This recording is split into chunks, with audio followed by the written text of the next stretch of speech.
Tá ótimo. Tá ótimo. Bom dia! O meu nome é Ana Moreira, eu sou médica e hoje, no Dia Mundial da Alimentação, vimos falar sobre dieta e cancro. Segundo a medicina integrativa, como é que nós podemos ver esta pequena área de tratamentos em relação a um tema tão complexo como sendo o cancro, com uma área que pode ser até divertida e fácil para vocês fazerem em casa, como seja a dieta. Hoje em dia as dietas estão na moda, há a dieta anti-cancro, há a dieta anti-inflamatória, há a dieta do pão, há a dieta da sopa, há a dieta da leveza. E, efetivamente, existem imensos livros escritos sobre dieta anti-cancro, alguns por médicos muito reconhecidos e alguns por médicos que também tiveram cancro. Quando é que nós começamos a falar, ou quando é que foi importante que nós falássemos sobre o cancro e a dieta? Quando, em 1931, um senhor chamado Otto Warburg ganhou um prémio Nobel da Medicina e da Fisiologia, quando ele explica que o cancro é consequência de uma alimentação e de um estilo de vida antifisiológico, porque uma dieta, uma alimentação antifisiológica e a falta de exercícios criam então no organismo uma coisa que se chama um ambiente ácido, um pH ácido.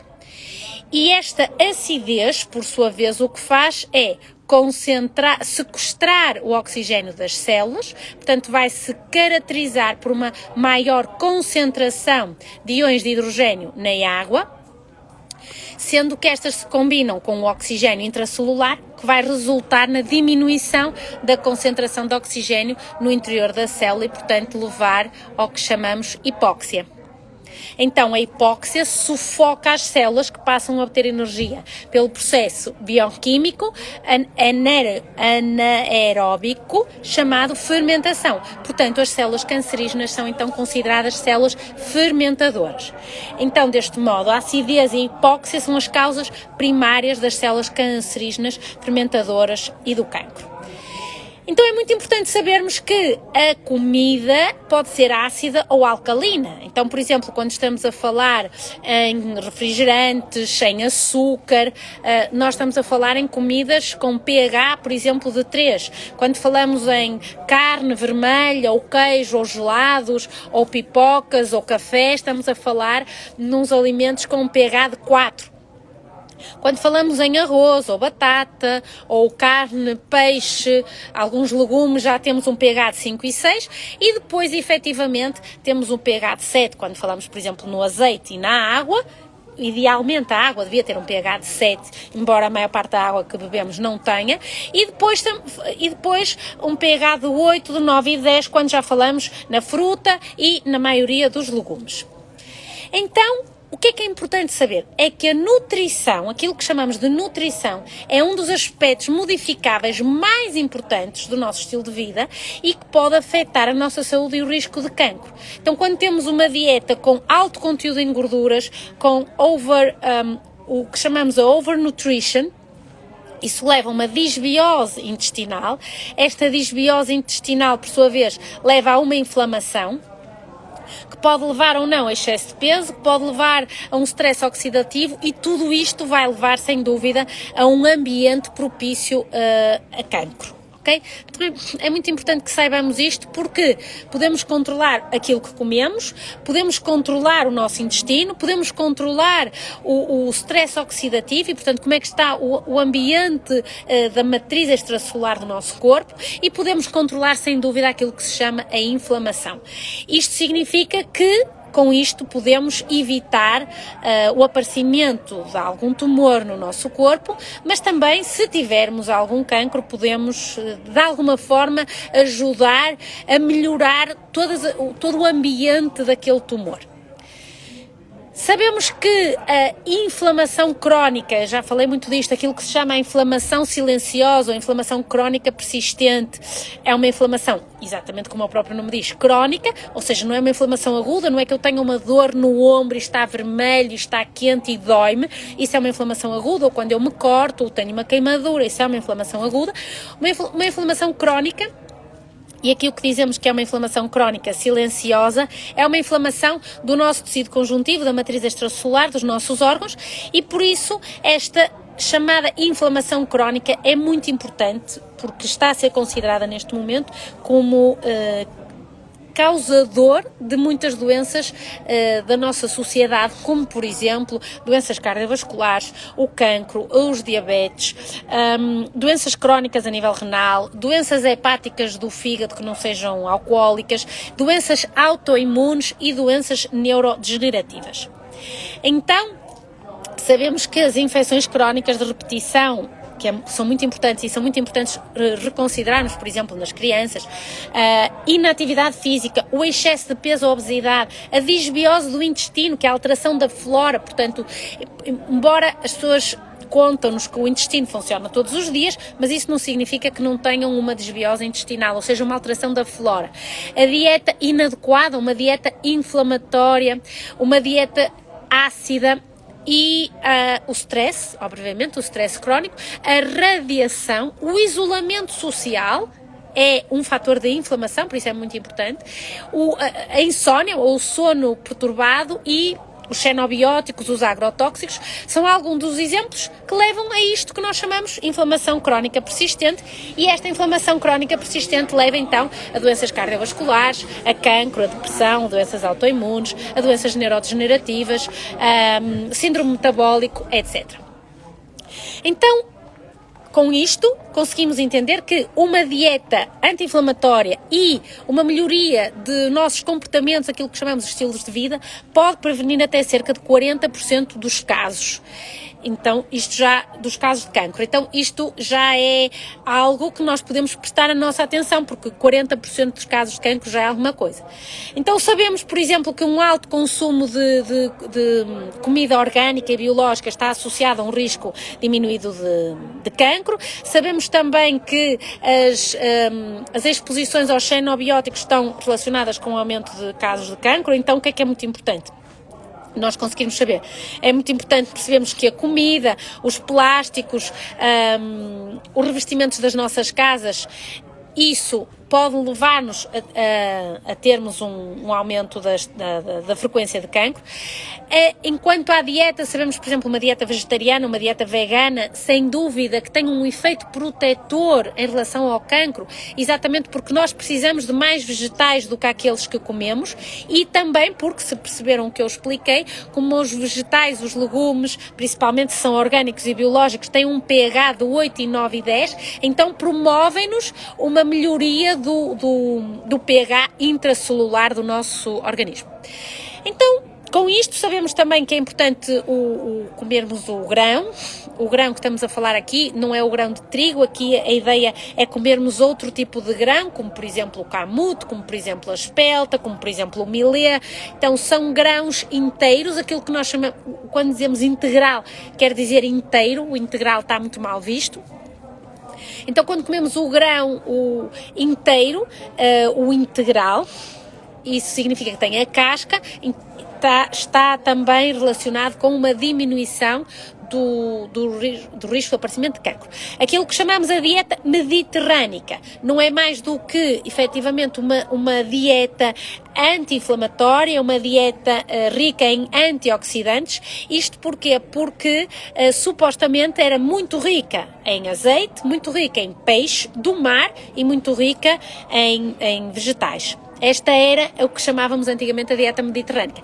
Infelizmente, para os países que vivem no Mediterrâneo, neste momento, como estamos já todos um bocadinho ocidentalizados, já deixamos de comer o pão que se fazia em casa das pessoas, que era sem dúvida um pão mais rico do que aquele que é agora, até porque o pão fermentava e havia tempo para o pão fermentar, não é o pão que compramos no supermercado. E também comíamos muito peixe, e peixe do nosso oceano, e muita cavala, muita sardinha, que são peixes ricos em ácidos gordos, e portanto são anti-inflamatórios, aportavam-nos essa parte, e comíamos muito mais antioxidantes do que comemos agora, os legumes, os vegetais, as frutas, que eram mais ricos em fitoquímicos e microminerais, exatamente porque o solo era mais rico e havia opousio entre as plantações. Então, o que é que eu lhes queria contar mais hoje? Queria contar-lhes que também gostava que retirassem, neste sentido de falarmos da dieta e do cancro, o leite e os produtos lácteos da alimentação. A caseína no leite de vaca é o mais importante promotor de cancro descoberto. Então é importante percebermos que isto já está aprovado, tudo aquilo que eu vos estou a dizer estou a seguir com artigos científicos. Também sabemos que o leite e os produtos lácteos têm hormonas de crescimento que são dadas às vacas para acelerar e podem eventualmente portanto causar-nos sobrecarga a nós, principalmente às crianças.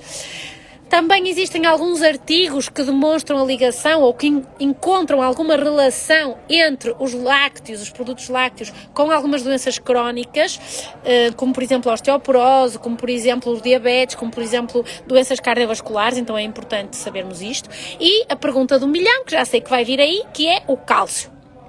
O cálcio do leite é pobremente absorvido em comparação com o cálcio de origem vegetal, então não precisamos de estar com esta problemática do leite. Também sabemos que a lactose não é digerida bem pela população humana de uma forma geral, exatamente porque o ser humano deixa praticamente de ter a enzima que se chama lactase a partir entre os 2 e os 4 anos, que era quando deixávamos de mamar da nossa mãe, seria a partir dos 4 anos mais ou menos, então esta enzima vai decaindo com a idade e lembrem-se que não somos filhos da vaca, ainda que possam achar que as vossas mães sejam uma vaca, mas efetivamente não somos filhos da vaca. Então temos que saber que existem alternativas vegetais muito interessantes, como o leite de coco, os leites baseados em amêndoas ou leites baseados noutras bebidas vegetais, como a espelta e o camute, que efetivamente são alternativas muito interessantes.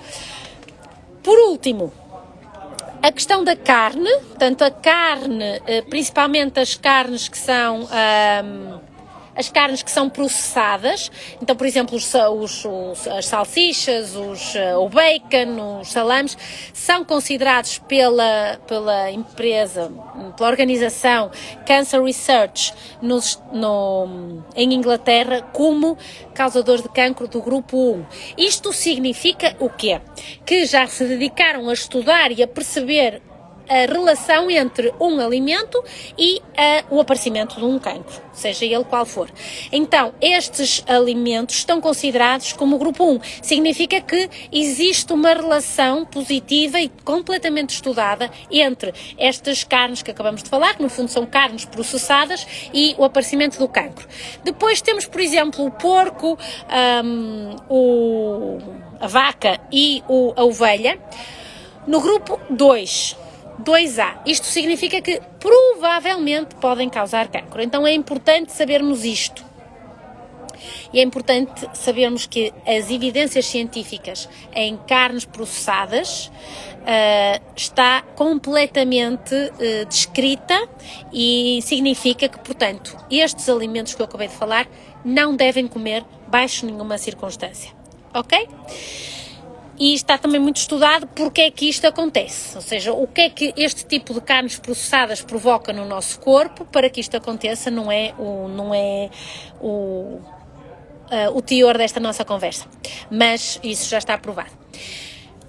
Muito importante é que o consumo de peixe do mar, está inversamente associado com o aparecimento de cancro cólon retal. Então é importante saberem que existe uma revisão sistemática no ano de 2012 do American Journal of Medicine que mostra exatamente porque é que o consumo de peixe, principalmente do mar, está relacionado com a diminuição do aparecimento do cancro. Depois uma coisa interessante, só como nota final, que o café, as bebidas muito quentes estão consideradas no grupo 3. Quer dizer que não são causadores completamente taxativos, mas que eventualmente podem causar cancro. E, essencialmente, aquilo que se considera do ponto de vista da ciência é que tem a ver mais com a temperatura. Então temos que ter um bocadinho de cuidado com a temperatura a que tomamos as bebidas. E depois o álcool. O álcool está provado que causa 7 tipos de cancro. Se bebêssemos menos álcool, podemos prevenir até 12.800 casos de cancro só em Inglaterra. Então temos, por exemplo, o cancro do intestino, o cancro da mama, esófago, boca, são os mais frequentes em relação com o consumo do álcool. Depois há imensas comidas que estão no top 10 de antioxidantes, como por exemplo as bagas de goji, os mirtilos, as amoras, o chocolate preto sem açúcar, a noz pecan, como é que se chama? Canela, cúrcuma, o timo, que é uma erva aromática, o gengibre, o basílico, os orégãos. Então são alguns dos alimentos, os coentros também, que eu gostava que pudessem introduzir na vossa alimentação, porque efetivamente têm compostos, são chamados compostos bioativos, que de alguma forma vão conseguir ter algumas propriedades anticancerosas. Isso já está muito estudado, quer seja porque tem polifenóis, quer seja porque tem fitoquímicos que vão ter uma ação anti-inflamatória muito interessante, como diminuição de cancro. Sim, já vamos mesmo acabar. Então, dicas práticas do que consumirmos: os vegetais crucíferos, portanto os brócolos, a couve-flor, repolho, couve de Bruxelas, nabo, as couves, que se distinguem pelo facto de conterem bastantes substâncias anticancerígenas. As alcachofras têm um elevado teor de saldestrol. As verduras, como por exemplo os espinafres e a alface, têm fibra, folatos e uma série de carotenoides que também, sem dúvida, têm uma ação preventiva. As uvas pelo resveratrol, por isso é que dizem que devemos consumir o vinho tinto, mas na realidade é melhor consumir a uva, porque o vinho tinto depois terá o álcool e tem os sulfitos. Os legumes e também as leguminosas, o feijão, as ervilhas, as lentilhas, têm umas substâncias chamadas saponinas. Os mirtilos e as framboesas, por uma substância chamada ácido elágico.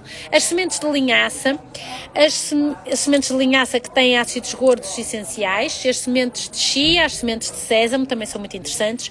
O alho, a cebola, o alho francês. Tem a licina, portanto são substâncias também que nos dão alguma proteção. O chá verde, que tem as catequinas, e depois o tomate biológico, sem pesticidas, de preferência cozido a vapor, porque tem o famoso flavonoide licópeno. Pronto, então era isto que eu hoje tinha para vos contar, estas mini palestras. Agora consigo falar em 20 minutos, estou a ficar uma menina grande. Então, no Dia Mundial da Alimentação, saibam que efetivamente já existe muita evidência científica de algumas coisas que nós fazemos na nossa alimentação, que achamos que fazemos bem e não fazemos nada bem. Portanto, espero ter sido elucidativa e de uma forma prática vos ter conseguido convencer que deveríamos, sem dúvida, mudar a nossa alimentação. Até à próxima, foi um prazer que estivessem comigo.